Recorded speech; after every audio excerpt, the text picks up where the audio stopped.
taking a critical look at the gaming news of the week. This is Augmented Reality, presented by the Triple S League. Hey everybody, welcome to the Augmented Reality podcast for August 8th, 2020. This is your source for news, leaks, and insights about games and the gaming industry. The Saturday edition of the show. My name is Ash. I'm here as always with Cyb. Hello. We don't have Moontag with us today. She is doing errands. Lovely errands. Errands that she couldn't put past. She's got a thingy at like noon, and she's got like less than an hour to like go pick up everything that she absolutely needs. So yeah, but she'll be back at some point.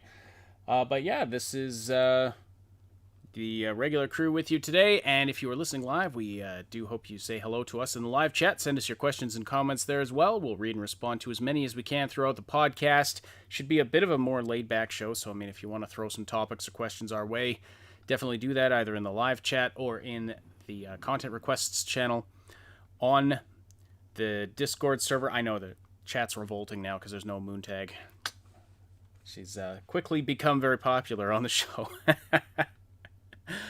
Yes, so, yeah, and don't forget to slam that like button. It likes it rough, and it tells us and YouTube that you appreciate this content. Of course, subscribing, leaving comments, hitting the notification bell, all of that stuff helps a lot. Helps YouTube to know that this is good content that they should recommend to other people. So, absolutely.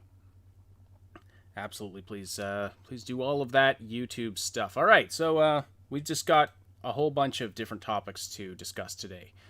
A little bit of Cyberpunk news. We're going to be talking about Necromunda Underhive Wars, which I know almost nothing about, but I've been keeping an eye on this one for years now, so looking forward to hearing about that.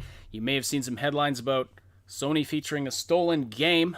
We're going to, at their recent showcase, we're going to look at what's actually going on there, as well as just doing a bit of a recap of the State of Play event and what was shown, what was announced, etc. And some craziness going on with Tencent, with what's going on with the U.S. federal government putting the screws to China. Tencent is caught up in the mix, and of course that's a company that owns not only a chat program that they're targeting, but is the full owner and or partial owner of a lot of Western game companies. And so we're gonna look at the effect that might have, and what the White House has said about that, and a bunch of other things. So, yeah. So lots to discuss today.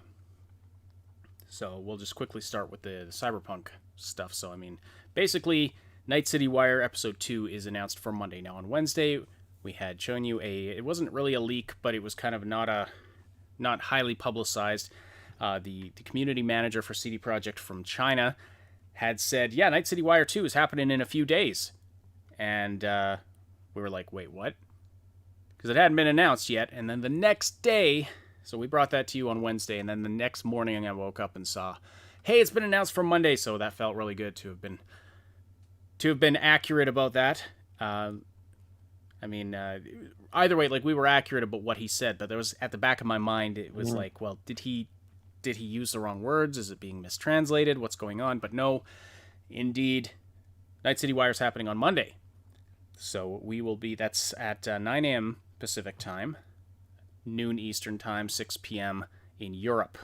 And you poor folks in the Oceanic region, well, I always feel bad for you because these events happen at like the wee hours of the morning. So anyway, hopefully some of you can join as well. You can join in a watch party on our Discord server. I will also be live restreaming it on YouTube.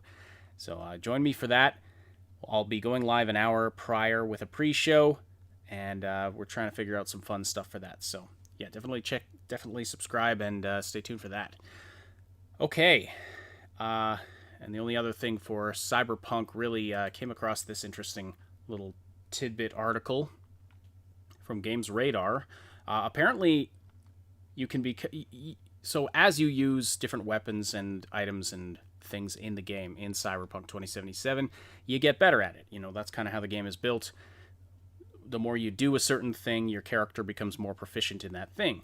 apparently you can become so good with a particular weapon that it feels like you're using an aimbot.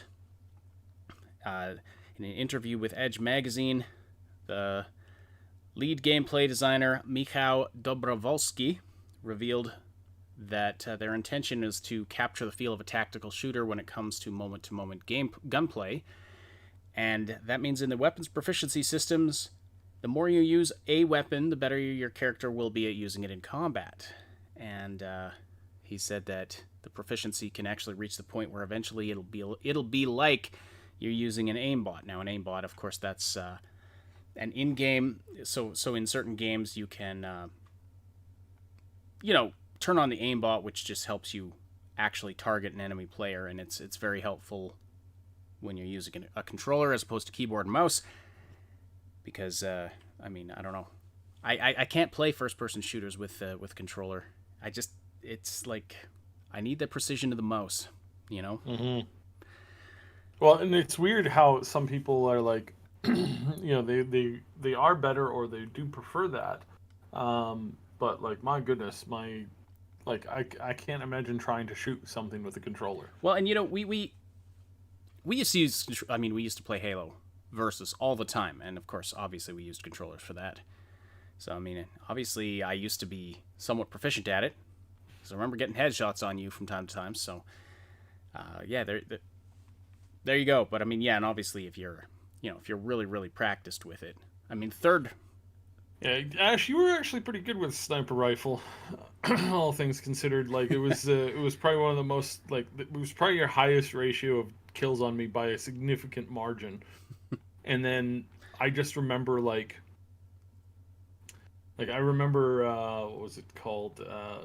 My highest rate of kills by far was with the rocket launcher, because who doesn't love rocket launcher? But yeah, my ability with sniping, you remember the first couple seasons of Red versus Blue, and Church, every time he fired he would miss with the sniper rifle. That was basically me. We could do some of the craziest, four guys standing basically in a big clump, and I send the sniper rifle right through all of their heads, missing them by 4 inches in a clump pack, where it's how on earth could you possibly have missed all of them? and it's just got that special talent for missing them. And then I figured out the rocket launcher doesn't do that. So yeah. No, you can miss and still hit. Notional in the chat says the only way you can hit anything with a controller is by throwing it. Yeah.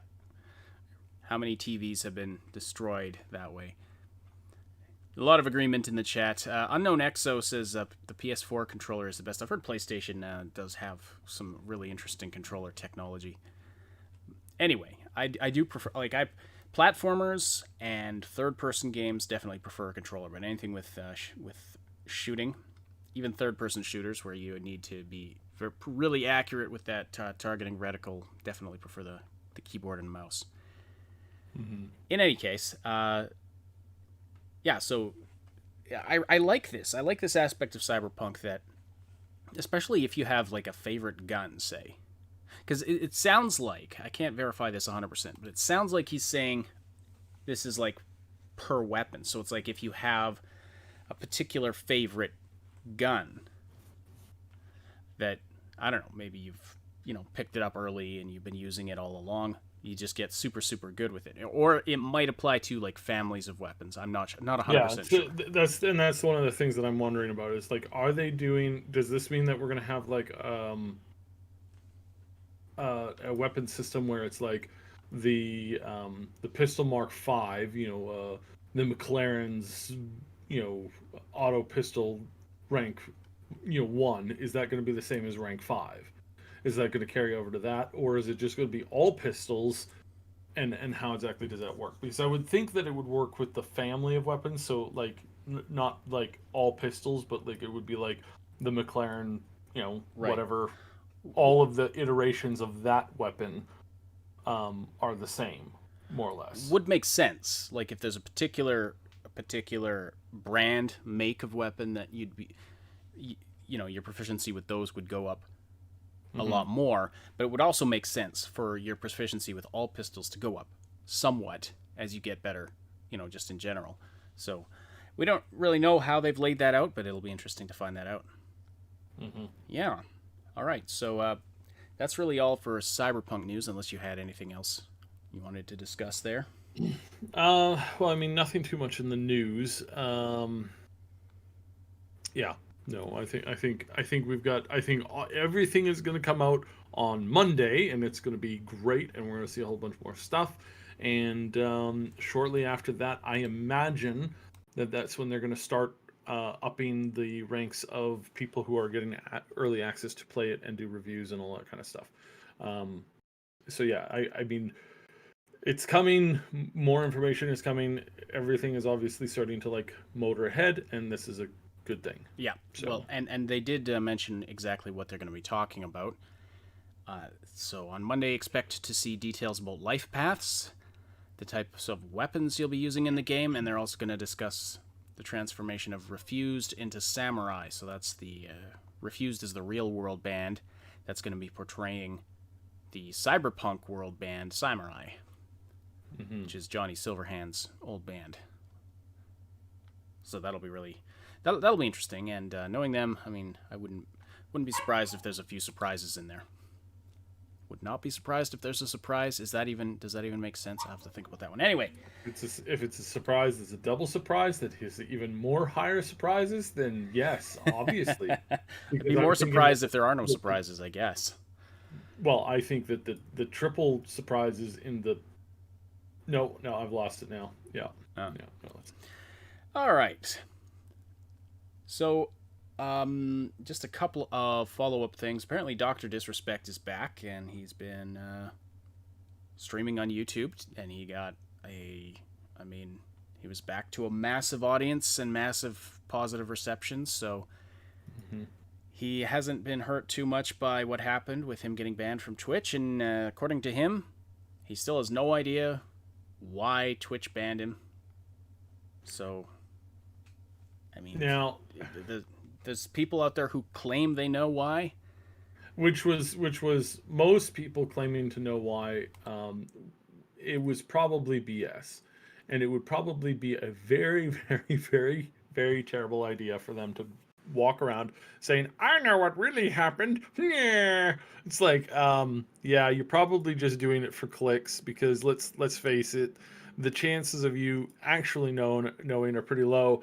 And if you actually, like, one of the guys who said he started claiming, oh, I know why there's this reason and there's that reason and that reason and this reason and I suspect that blah blah blah blah blah blah blah, and it was all very like what? It's like what? So yeah, it's one of those scenarios where it's like, keep your mouth shut, because if you do actually know, the chances of you being able to prove it, is low, whereas you could probably get sued for defamation if you said this, that, or the other thing, or if you even hinted at it, because defamation is a serious thing when you're dealing with like high level people. I mean, it's a serious thing in any case, but it's especially serious when that can be somebody's job.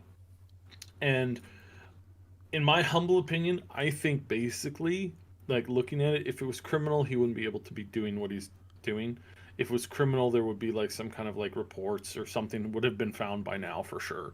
Somebody would have outed something. If it was anything to do with anything legal, that probably would have been the case. I honestly think that Twitch is wanting to like clean up its image, and they don't want their top streamer on the site being somebody who's mouthy and who does, I mean, it's a character, right? It's not a real person. He's not really Dr. Disrespect. He's like, that's his personality that he plays on the thing. I don't know if you guys know this, but I'm not actually a full-on AI. I mean, I'm pretty close, but not actually. That's a bit that we play up for the show. And this is, for the most part, what some people don't really understand, and marketing people really don't understand this. It's like, you remember when what's his name was going crazy and he was saying all the crazy stuff. Sheen, whatever. What's his first name? Charlie Sheen. Charlie Sheen. Yeah, when he was borderline going crazy. People didn't understand that part of that was an act. I would probably say most of that was an act.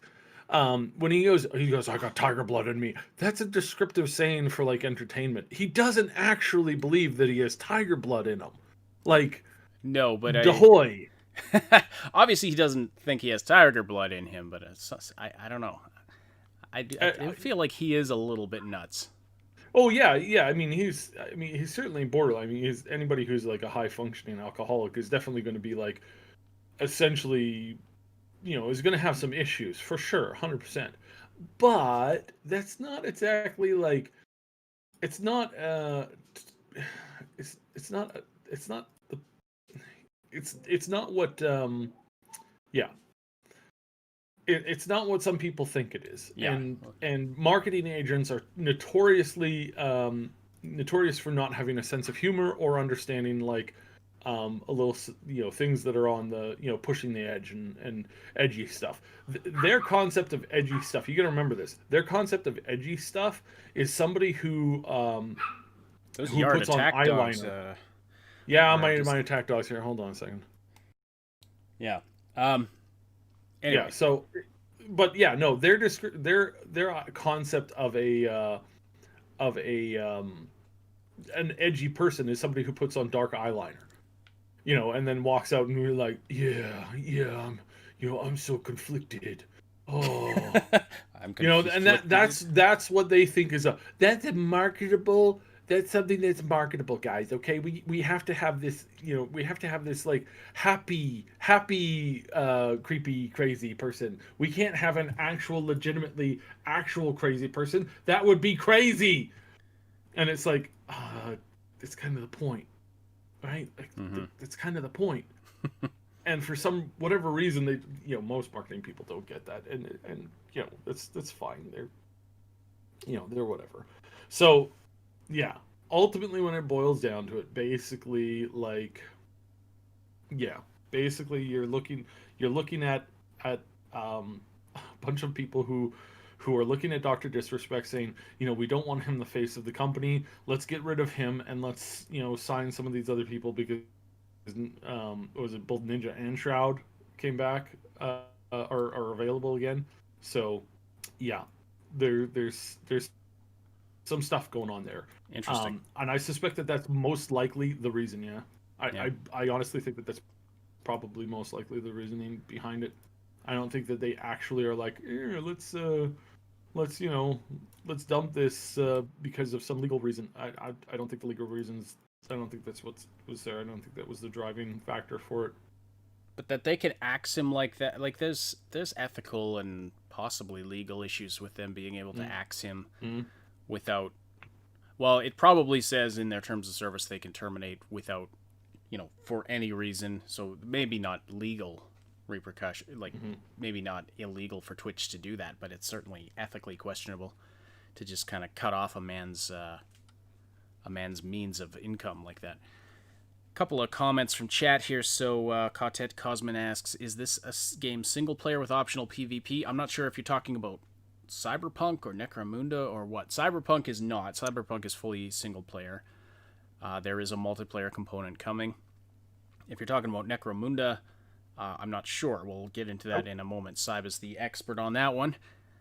And then Sword Sisters. Actually, briefly. Yeah. Sword Sister says, hey kids, want to take over the world with your favorite pea shooter? Why not?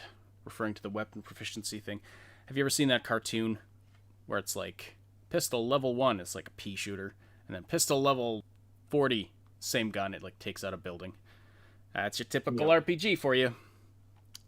So Necromundo is basically it's a single player and multiplayer game. You could play it with up to 3 friends, so a team of 4, and you take on the we finally got gameplay footage, and basically this looks like a very, very, very close facsimile to XCOM. I wouldn't be surprised if this was even like the same engine. So it looks pretty good for what you're getting, which is not a top tier game. It's not like a it's not a super AAA title that everybody's been waiting for years and years and years. I've been waiting for this because it's got a basically this is Warhammer 40K meets Cyberpunk. And it is set in the Warhammer 40K universe. It's set correct? in the it's set in the Warhammer 40K universe, and it is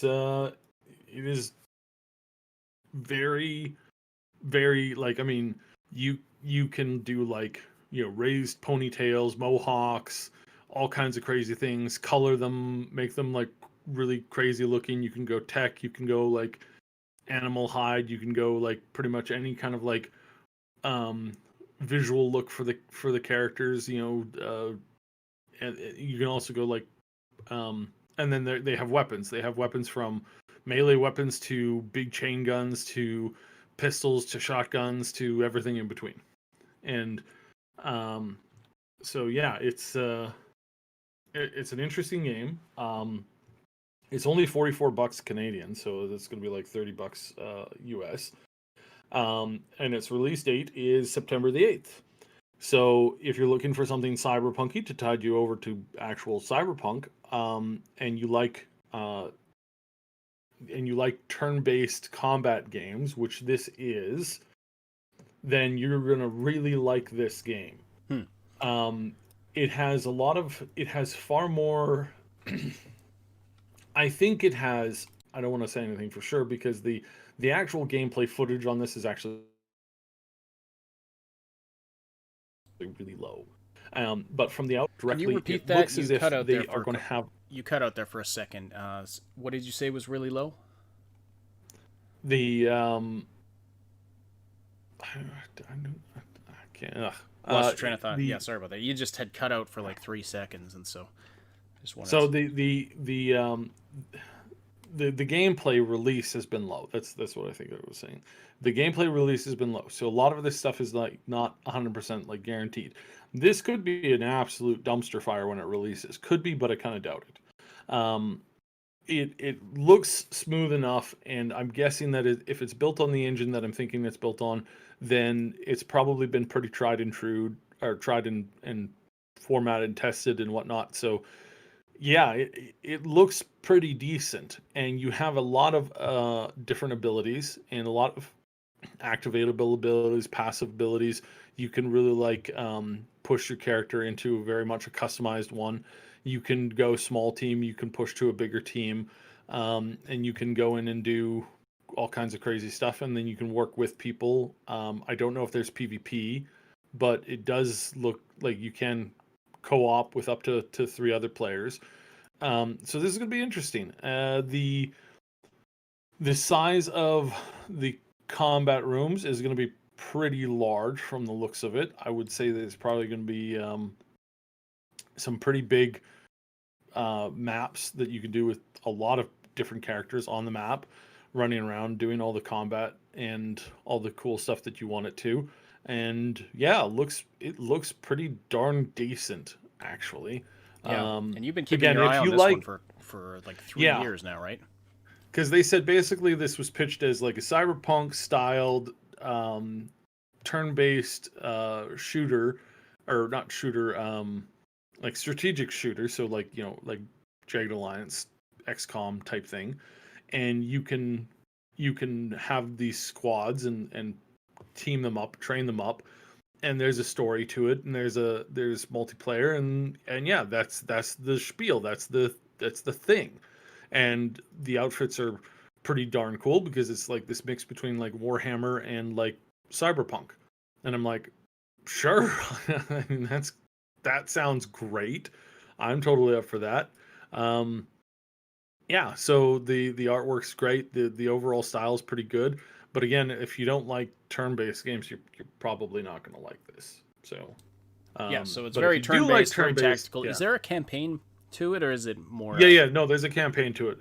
The campaign trailer was put out a little while ago, and basically it was like, it's like you're being sent into these, like, you're being sent down into this place to kind of get glory and fame for your gang, because it's an actual gang. Like that's not that's the thing. It's like you have allegiances to different gangs in the game, and yeah, that's the whole point, is to build up your gang, get enough power so that you can solidify your position, because in this particular world everything is, terrible except for the people who are on top. So Right.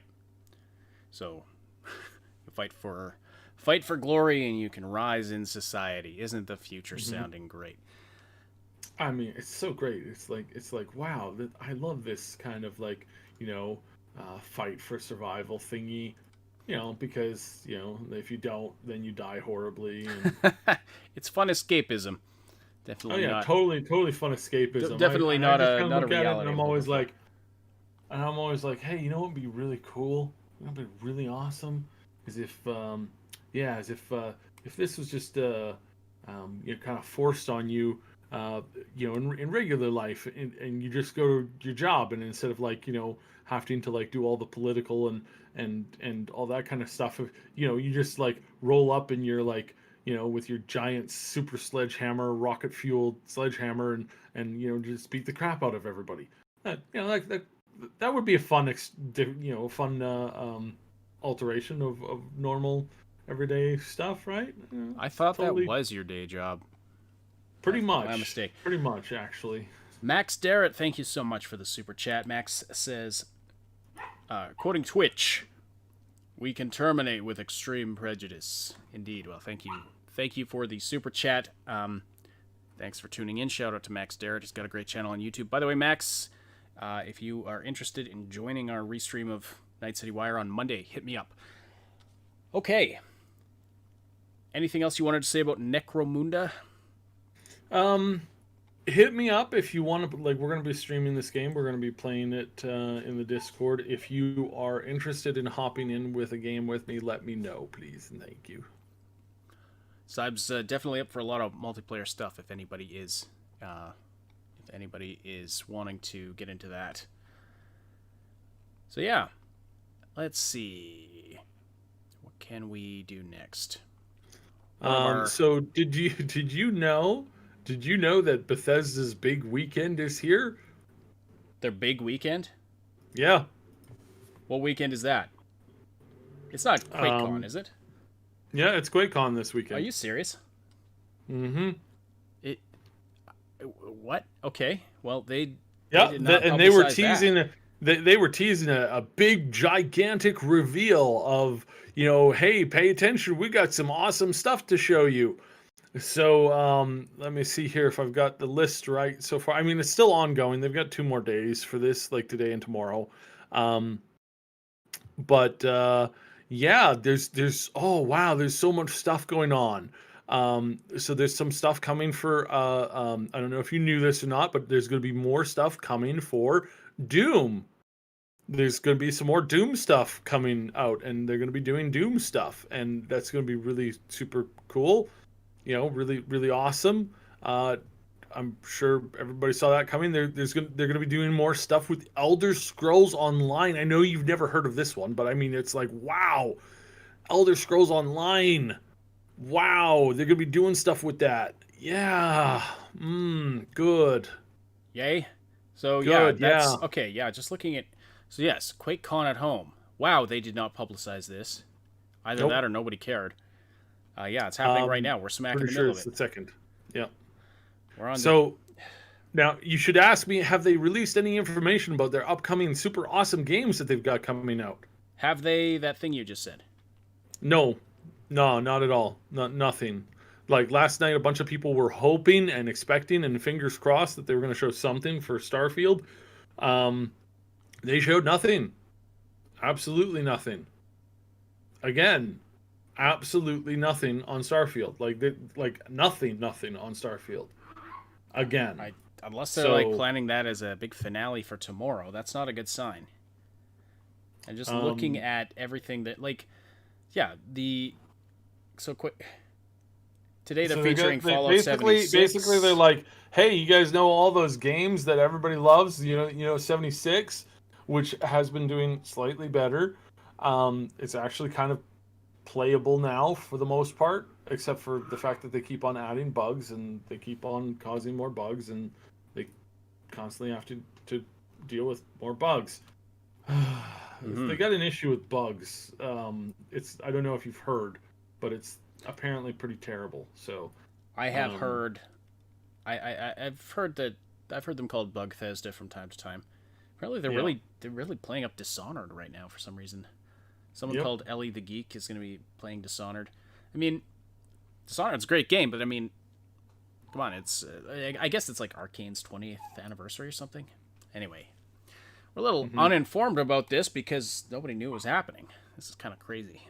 Well, I mean, we knew it was happening. It's just for a while now, I have been paying attention to it and listening for it and expecting to hear some rumors about they're going to bring out this and they're going to bring out that and it's going to be great. But all of my contacts have basically said, yeah, they're not doing any of that. It's just going to be like this. It's just going to be like a focus on existing stuff. And I'm like, what do you mean existing stuff? Like, you can't seriously expect, like, in this day and age, to go into,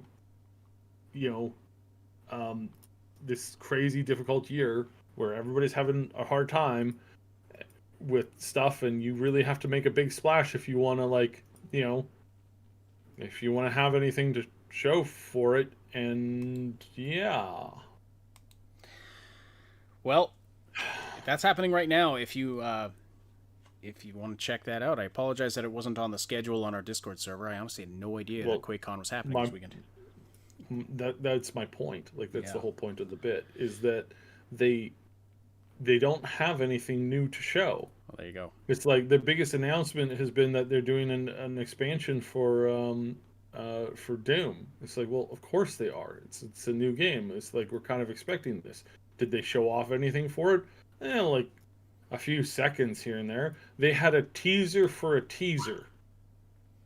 They had a teaser trailer of like 4 seconds that teased an upcoming teaser trailer that would happen sometime in the future. Right. So that happened too. And that's about it. There's been a whole bunch of interviews about talking about people who like playing, games. It's like, again, I don't know why you would, do your entire Quakecon for this. Like, they don't even have anybody doing Quake tournaments, as far as I understand. That's part of the which again is kind of shocking to me. No Quake at like, Quakecon, okay. Yeah, no Quake at Quakecon. It's like, okay, I don't know how this is supposed to work this way. Okay, all right, sure. All right, speaking of those triple B developers, though, we got to follow up on the Blizzard story we talked about on Wednesday. So according to now, I can't get full information because apparently I have used up all of my free Bloomberg articles for the month. But I was looking at Jason Schreier did a follow-up story to his story about employee dissatisfaction at Blizzard and how they were kind of internally circulating a spreadsheet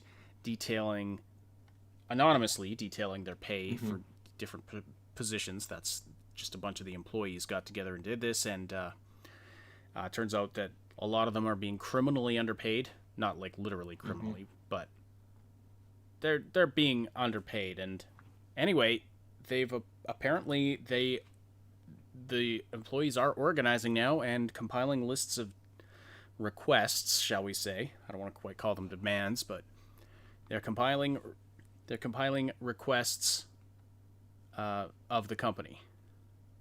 Don't know exactly what's on that list. Bellular News reported on this. He said it sounds rather reasonable, but they're seeking pay increases. At very least,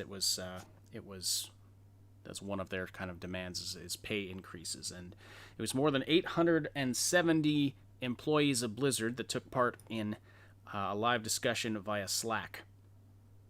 870. That's more than the number of people that Blizzard fired last year while they were posting record profits. Yeah, that's a lot of people actually in the company now. So like, that is a huge percentage. That's at least that's close to 10% of all of Activision Blizzard. Now, Blizzard is only one division of Activision Blizzard. One of No, three. everybody at Blizzard, I think, there's about 3,000, between 3 and 4,000 people that work for Blizzard, like directly. Yeah. And this is like, this is a lot of them. Yeah, that's a big percentage of people. So, and when you consider the people who are sort of on the lower rungs of the company who are most affected by the lower pay and like benefits and things like that, I mean, we know the guys at the top are one of the things huge money. Yeah. And one of the most important things, which I really kind of like, I didn't mention this, and I kind of like was like, man, I should have mentioned this when we were talking about it on Wednesday. One of their things was that they said quite clearly and directly is that we are losing our mentors at the company. Everybody who can teach us all of the important stuff that we need to know for working at the company and for making and for becoming better, we are losing them. And this was this is extremely serious for any company who's facing a brain drain. It's like you're losing your talent and you're not replacing them. Like, do you understand how stupid this action is that you're doing?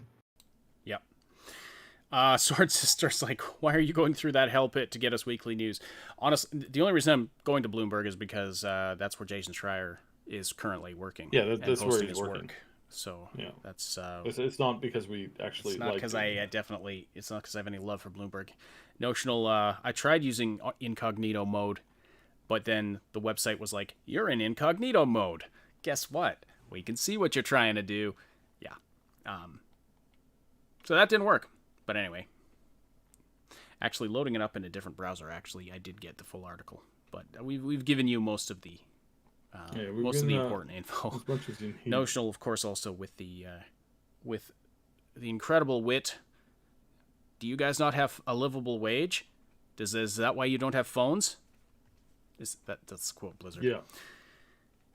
Yeah. No, and I mean this is serious. Like it's kind of a joke, but it's like Blizzard, hello, you're losing everything. Like everything that you're doing, you're losing it now. Like you got to wake up.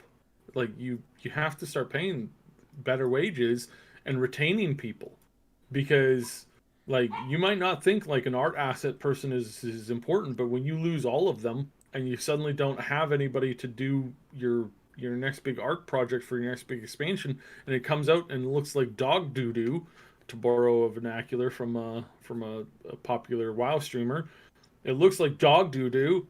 It's like you're not going to make money off of that. Do you not understand how this works? We made the joke like, haha, like they need to, pay for their hookers and blow, and that's technically that's legitimate now. Yeah. So come on, Blizzard, wake up. Sorry about all the yipping in the background. Sib's dogs are not usually that noisy. Yeah, no, they're getting it on time. So they're.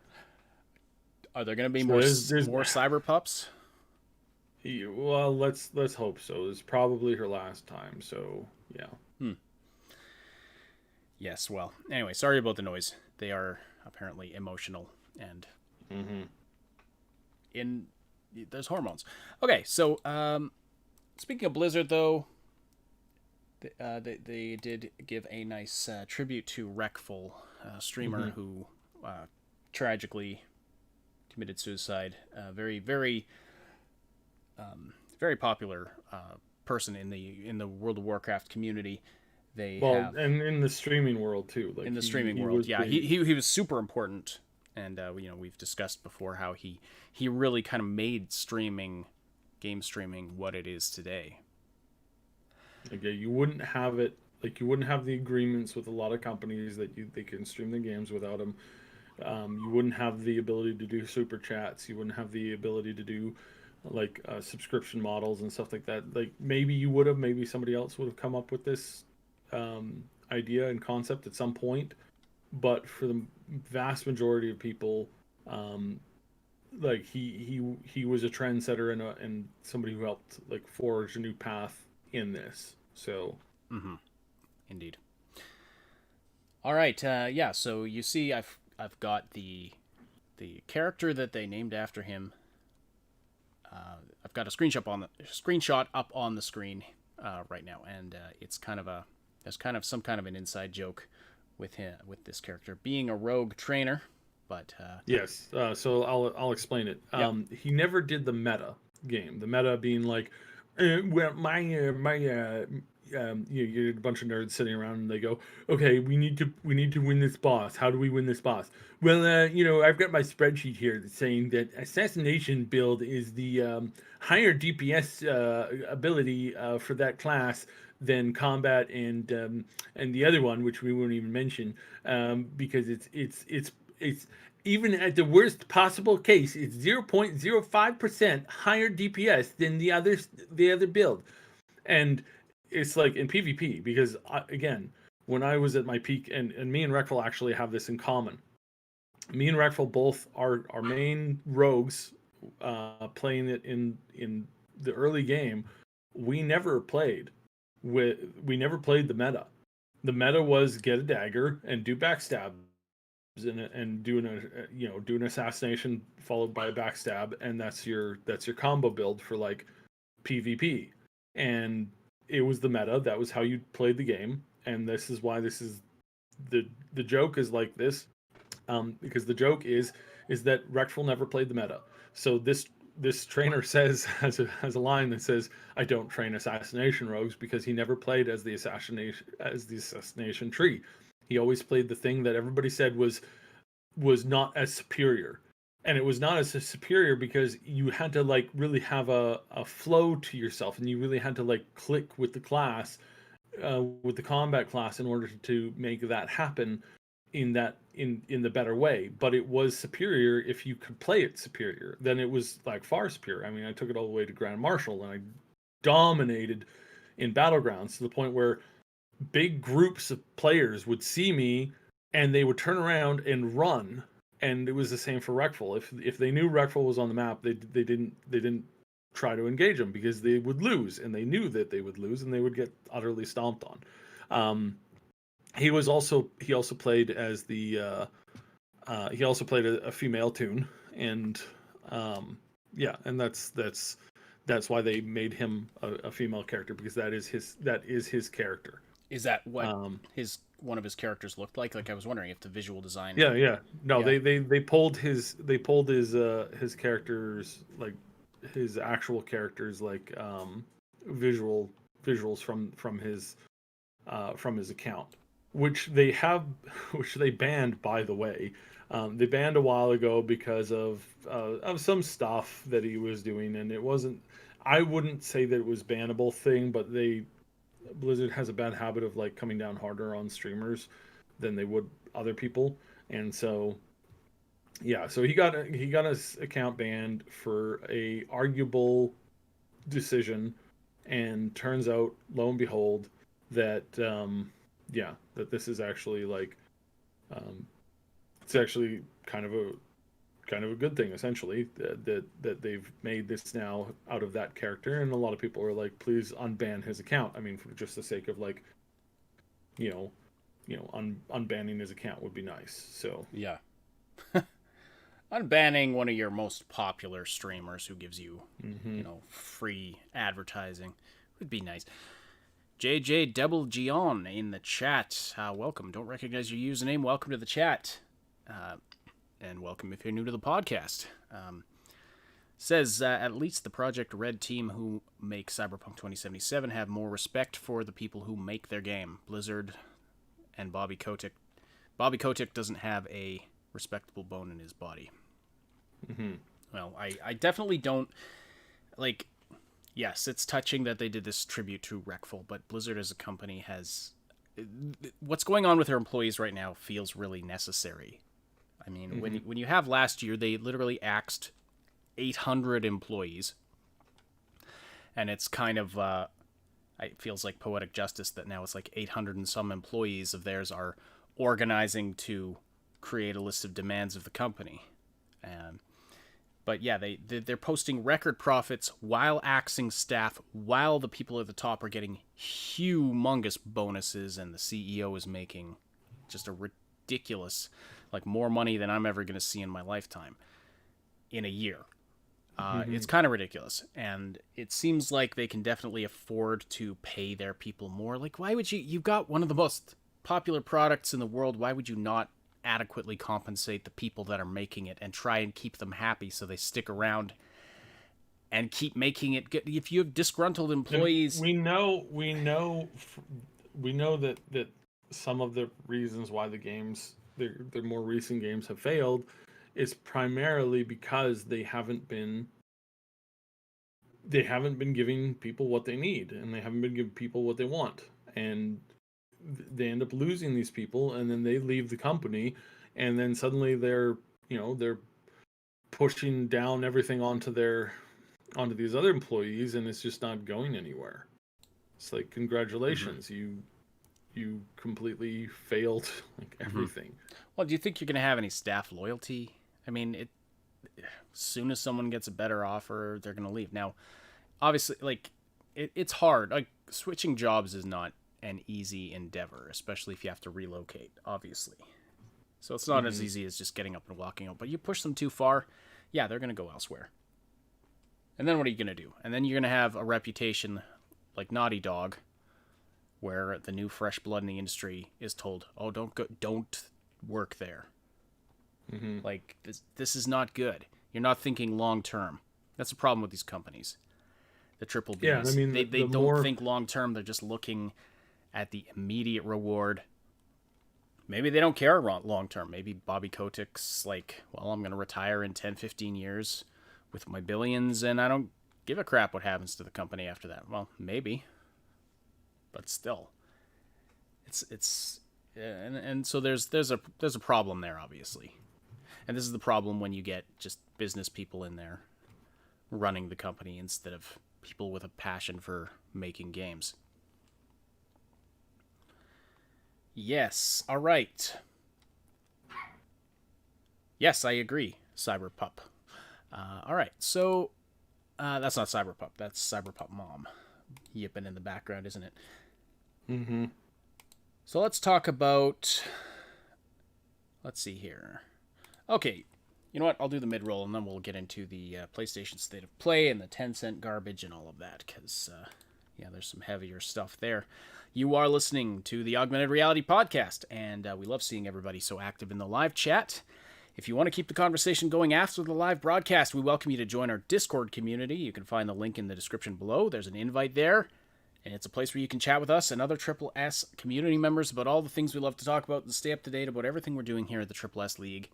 There's lots of fun stuff going on all the time. By the way, got a video coming up this week. We haven't put out an edited video in a few weeks. It's just kind of been crazy.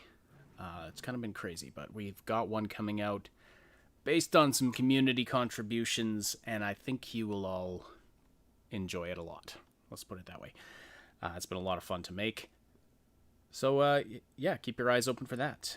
But on the Discord server as well, there's just a lot of great people. There's people streaming in the audio rooms all the time, because you can live stream within the Discord server.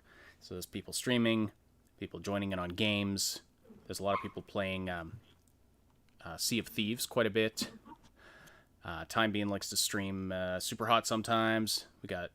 Everybody gathers like once a week to play Quiplash. Like, there's all kinds of stuff going on. So join in, and also maybe you want to start something new that, you know, other people might want to join you on.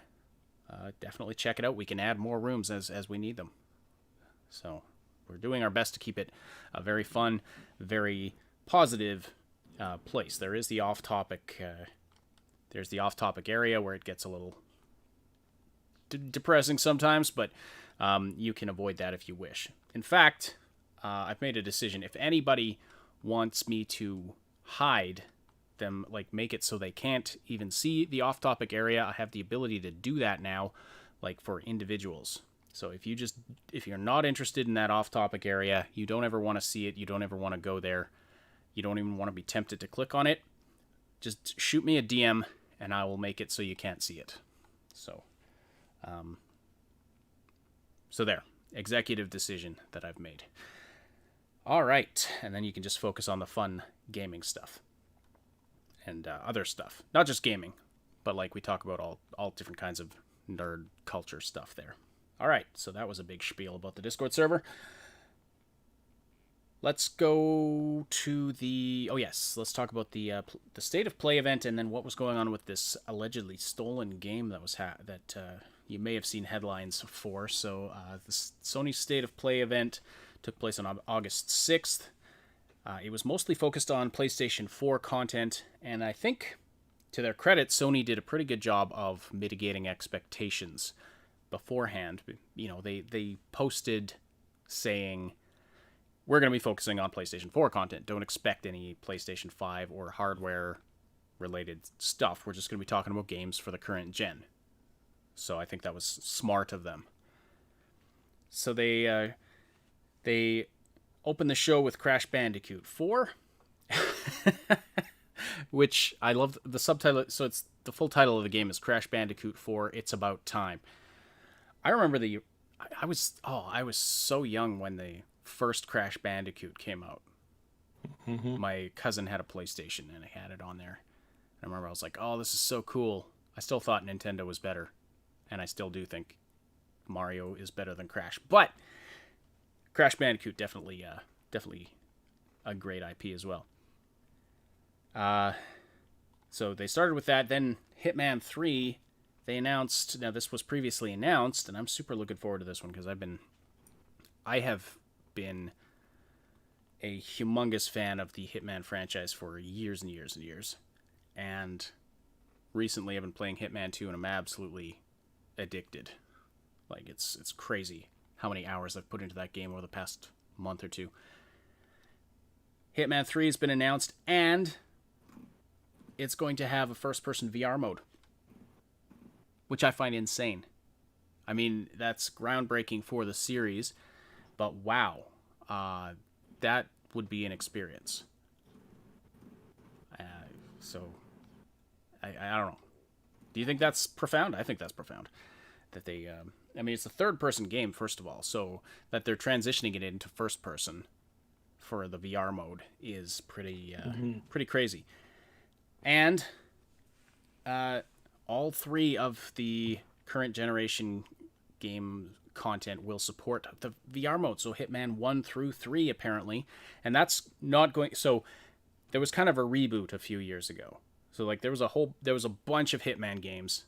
So there's actually multiple games called Hitman 2, but the current series, the two most recent games and then this third one, that's kind of like the rebooted franchise.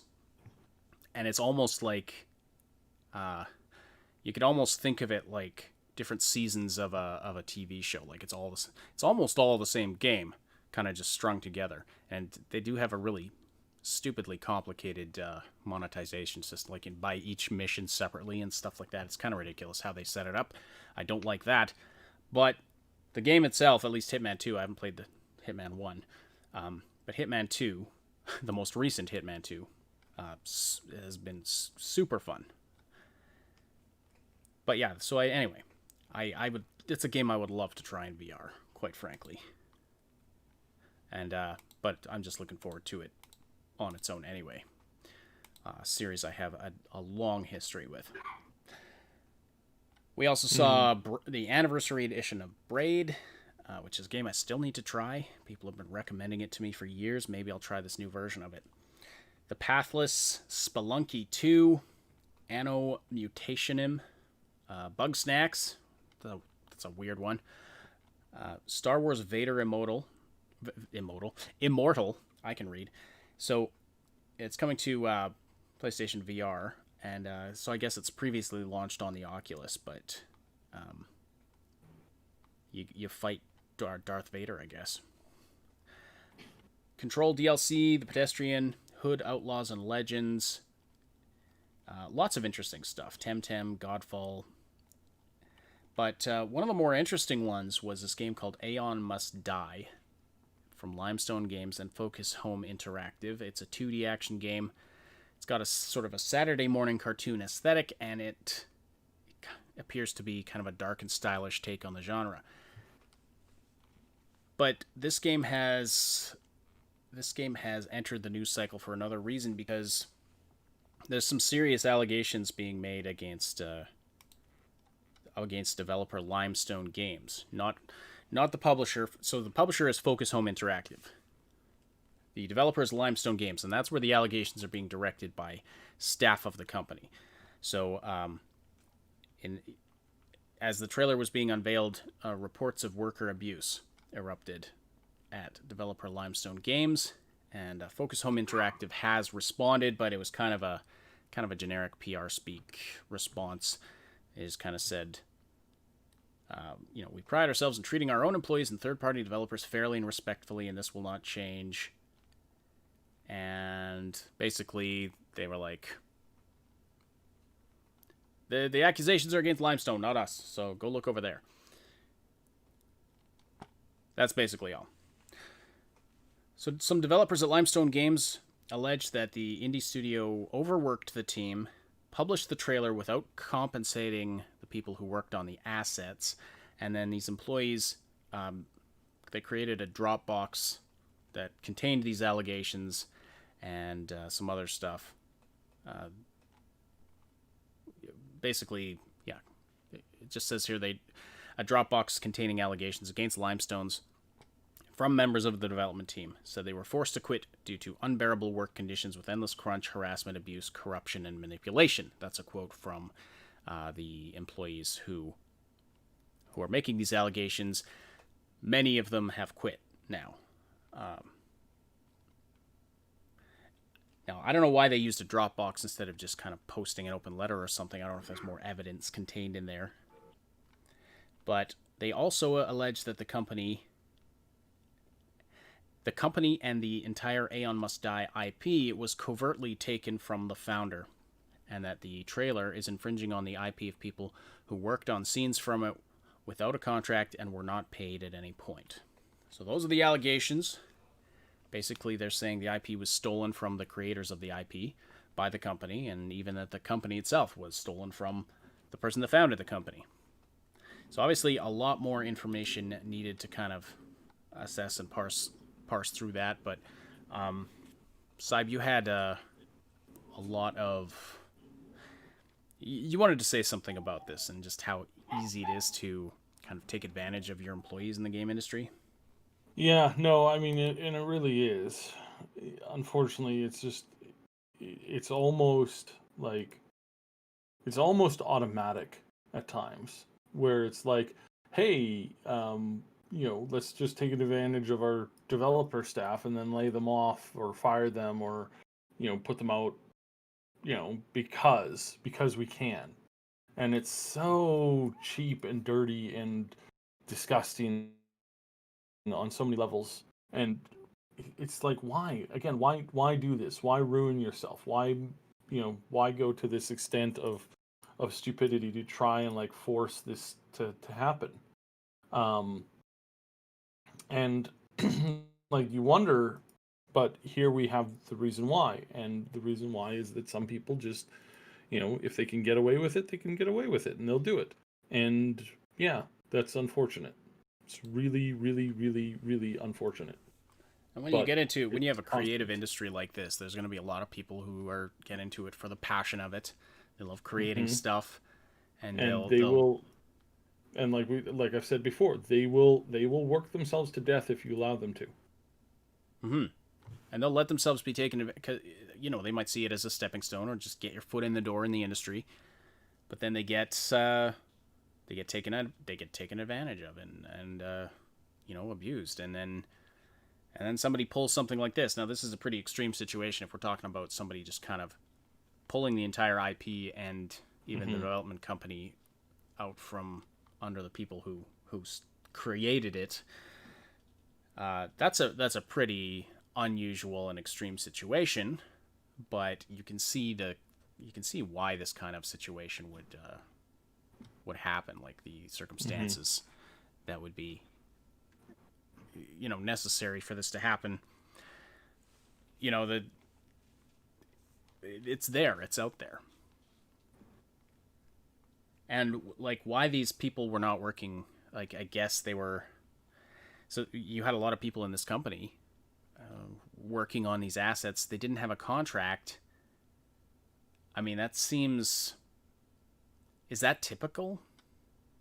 Like, did they just have some kind of a handshake agreement? Like, yeah, we'll pay you for Yeah, this. it's very typical, especially for people entering the industry. And yeah, and I hate to say it, but it's like, yeah, it's pretty common, unfortunately. That's unfortunate. I hope that appropriate compensation gets to the people who worked hard on this, and that everything gets sorted out. Focus Home Interactive is taking a very careful. They're taking a cautious stance. They're saying they're not going to comment further until they have a clear picture of the situation, which is fair. I mean, I was kind of sarcastically jibing at them earlier, but I mean, that's what you got to do. I mean, you can't just come out swinging, because then you could be, you know, you say something wrong, you could be sued for libel or slander or something. So they're being careful. They have a carefully crafted response, but they're basically saying we're not going to comment further until we know exactly what's going on, which is very fair. And the other big news that has to do with the world political situation. So you may have heard that U.S. President Donald Trump has signed an executive order that basically he's banning TikTok, and also he has signed an order that would prohibit transactions between Americans and Tencent, the largest gaming company in the world, because of their chat program WeChat. Now it's specifically targeting WeChat in that WeChat Yes. concept. Yeah, there was some But worry exactly and how- speculation about how this was going to, like, was when this first came out, it was people were worried about, does this mean like any company, any game company that's owned or partially owned by Tencent, like you'll be banned from doing business with them if you're a United States citizen. The White House has clarified that no, that's not the case. It's only targeting WeChat, and it's targeting these apps, WeChat and TikTok. TikTok is not affiliated with Tencent as far as I know, but it's targeting them because of security concerns, and those relate directly to the Chinese government. For example, government employees in the United States right now are not allowed to have TikTok on their phones because of security concerns, and that's across the board. That's not a partisan thing. That's everybody was told. You can't have this app on your government phone because of security concerns. Anyway, Saib. Yep. Go ahead. This is so there's lots of stuff going on here. And there's more stuff going on here than some people realize that is going on here. It's yeah, there's some really, really, really interesting things going on here in the background where nobody really sees, right? And this is kind of like the norm. It's like these scenarios, these things that happen, they're happening because of because they can and they do and all that kind of stuff. So it's super interesting. So yeah. it's we look at this and we can see what happened. So there was a big Reddit hack that supposedly people have been thinking maybe is to kind of like take advantage of this and kind of kind of push back against this and they're pushing in this new direction and they're trying to do stuff and they're trying to do other stuff and everything's just insane. And I agree, everything is literally insane right now. Nobody knows what WTF is literally going on, where everybody's losing their mind about this stuff. And I would say, that's a fair that's fair what's going on. Everybody is like legitimately not, everything is all over the place. But we keep hearing these interesting things, and I really wonder how many of these companies are more than willing to stay in a government that could literally at any moment, and this has happened, just walk in, disappear the entire leadership of the company, and then reinstate their own like people in control of the company. I really, really wonder how many of these companies actually show a massive level of loyalty if they were given the option to move to a completely different country, and then basically, how like we used to have like turncoats, traders, and defectors in war. Like, what happens when that becomes an economic battle? And the economic battle is all about like, having these people leave this company and walk away from this and walk away from that, and it's like what happens then? Mm-hmm. Well, So yeah, yeah. Not to get too political, but I mean, I've been listening to some commentary, and it definitely does seem like the United States is in a full-on conflict with China right now. Some have called it the new Cold War. And that's where it's being fought economically and in cyberspace. mm-hmm. And this is an escalation. And so even though this doesn't currently affect companies that are, say, owned by Tencent, which a lot of them, like Tencent's got its fingers in everything. Epic Games, Rockstar, or Riot, Mm-hmm. which am I thinking of? One of those two it fully owns. And a whole ton of other like they've just been investing everywhere. If it does escalate to the point where it's like, okay, you just can't do business with Tencent, period, because Tencent, is just too tangled up with the Chinese government, well, that could affect a lot of Western gaming companies. Mm-hmm. Do you think it would get to that point? Do you think that's a possibility, or is it going to stop with the chat apps? By the way, someone was Timebean was asking, what is WeChat? It's a Chinese app that does messaging, social media, mobile payments, etc. Like it's been called the every app for everything because Mm-hmm. it does so much stuff. But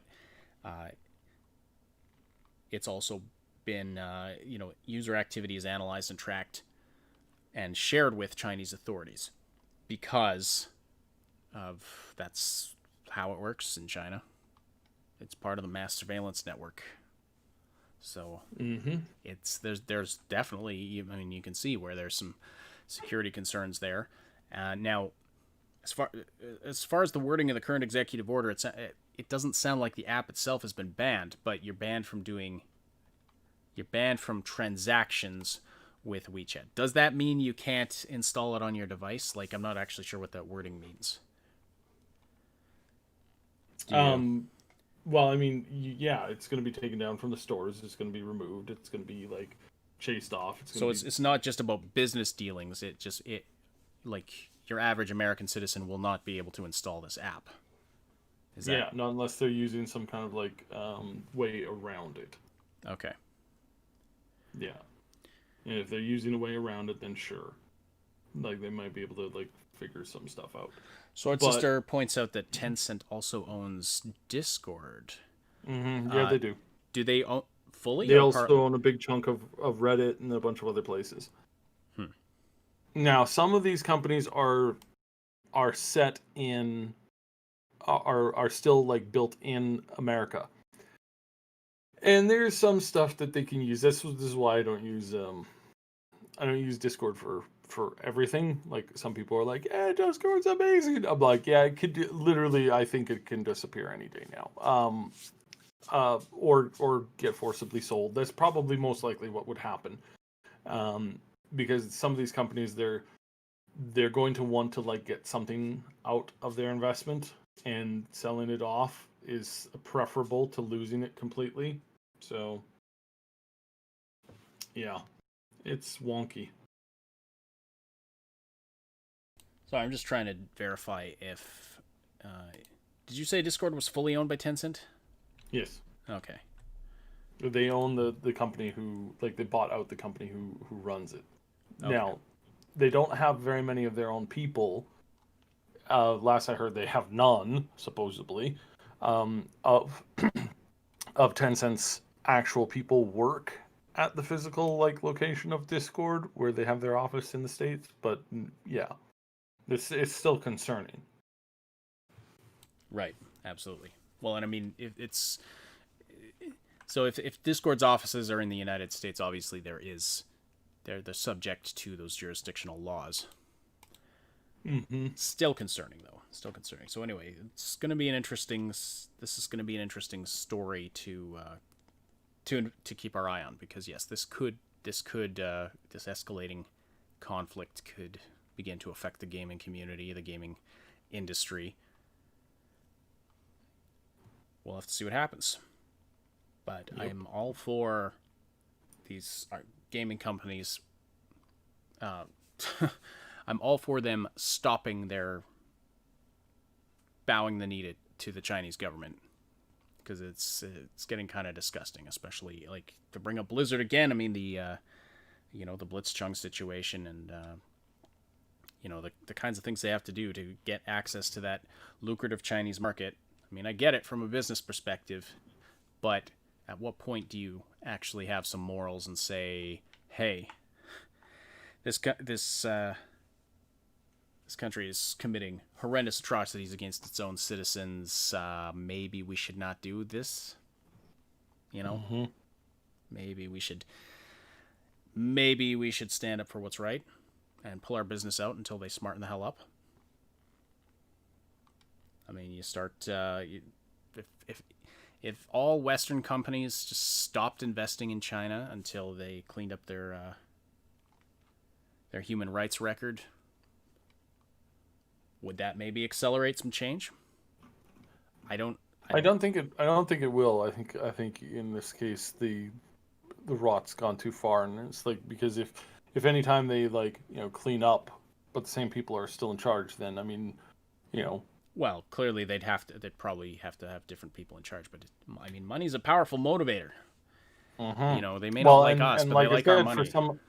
For some of these companies, for some of this stuff that's going on, I'm not kidding. There is some very interesting things that I can't talk about that's going on in the background. That's like, wow. If I seriously, I wonder how many people know about this, and the answer is not very many. But it's like things are going on. People like money. Big corporations really like money, and they don't like losing billions of dollars worth of investment just because somebody in a high up position suddenly decides that they're going to die on a hill for whatever reason. And this is why and how you've always had in the past, whenever somebody tends to get too big for their britches, and they're like, hey, we're gonna go, burn ourselves to death on this hill over here. And everybody's like, you know what? Nah, I'm good. I'm good. It's like there's this joke about people being sent to go do things that are not good in another country because they don't like the country, but the country's really awesome and has all these freedoms and cool stuff, and it's like, all right, my brothers, now is the time for us to exact our vengeance. And they're like, yeah, except you know what? I got a billiards game next week, and my 401k is doing really well right now, so I'm actually not going to, do this stuff because I like living and having wealth and all this other stuff. And this is some of the things that you wonder is I wonder what's going on here. I wonder how much of, yes, I really wonder what exactly is going on here, because this is very interesting. So, yeah, it's very interesting. All right. So, yeah. Well, I think that's about all we have for today. So, any final thoughts? Oh, there's also Humankind. So Humankind has come out recently. I'm going to be playing a little bit of it in the chat later on today. It is looking tremendously amazing. legitimately the next Civ 4X game for sure. It is one of the best games I've ever played in this category. And this is just the early alpha. This is pre-release alpha stuff. It's really good right now. And I really feel that it's got solid potential to kind of replace that whole civilization thing, or at least force them to become, to get on their game a little bit more. It's like they launched this new like program where it's kind of like a mini subscription. They're like, pay us and you can do all this cool stuff, and it's like, yeah, but it's just a basic variation of what you've done before. Now this is interesting. So yeah, this is gonna be really interesting. So yeah, right after this, I'm gonna hop in it, and I'm gonna do. I haven't done one of the campaigns, so I'm gonna do that one, and it's part of this open dev development stuff. There's no NDA that I'm aware of, so we're gonna have some fun with that. So yeah, it's really interesting. Hmm. So I just want to clarify this whole thing about who owns Discord, because I'm just I've been looking it up here, and according to discord.me and posting from October 2019, it says that Discord is not owned by any other company. They have been invested in by several venture capital firms, as well as Chinese company Tencent, which has sparked rumors that Discord is selling user data to Tencent and to China, etc., etc. However, Tencent does not own Discord in any way.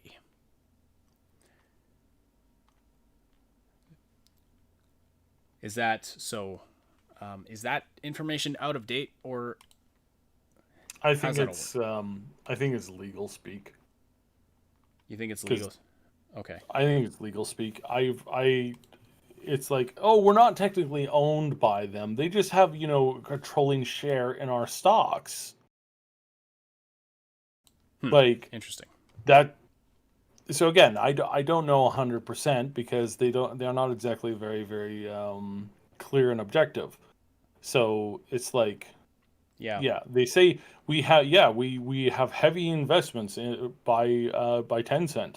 It's like, okay, what do you mean by heavy investments? Do they have a controlling share?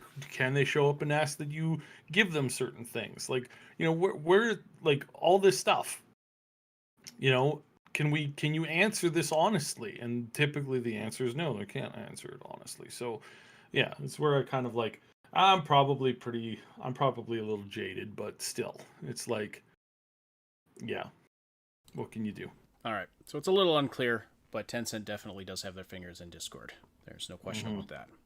No question. All right, with that, we will wrap up the show for today. So thank you so much, everybody, for listening, either live or after the fact. Thank you for the great conversation in the chat. Don't forget to slam that like button before you leave if you haven't already. Really appreciate that. Special thank you to our Patreon supporters and our channel members who helped to make this content possible. Our big damn heroes on Patreon: Robin, Shua82, Timebean, Schoolaman, Lady Reaper, and our 2 anonymous supporters at that level.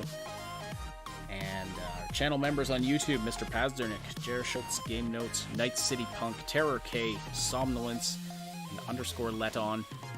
Also to Max Darrett for the super chat today. Thank you all very much. If you're listening after the fact on any of the audio platforms, we appreciate your interactions there as well.